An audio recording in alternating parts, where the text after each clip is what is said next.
you want to edit a PDF file on iPhone 16e, you can do that, for example, through the Files app.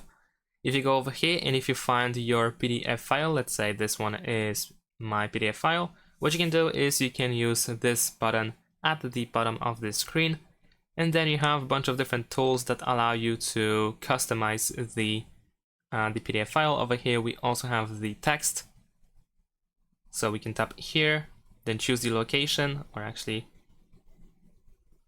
we can press this plus button actually in the bottom right corner, and then we can choose, for example, add text form box or add signature. And then if you tap here, you should be able to write the content.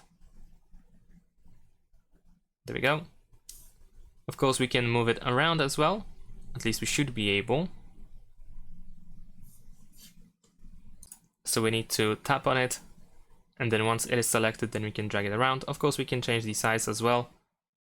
And we have these three dots in order to find additional options. And of course, these are some basic tools that we can use in order to edit the PDF file. Once you are done with the changes, you can press done in the top right corner.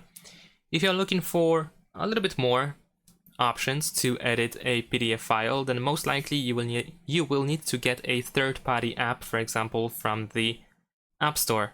Now, one of the apps that I used is Cam Scanner. You can find it in the App Store without any issues. And it has some free tools that we can use in order to edit the PDF file, but some of these features are actually premium.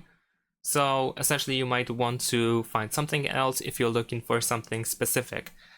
And unfortunately, many of these apps are premium, meaning that you will have to purchase the premium subscription or something to be able to fully, properly edit the PDF file. But if you're looking for just some basic edition of the PDF file, then you should be able to do this through Files app as well.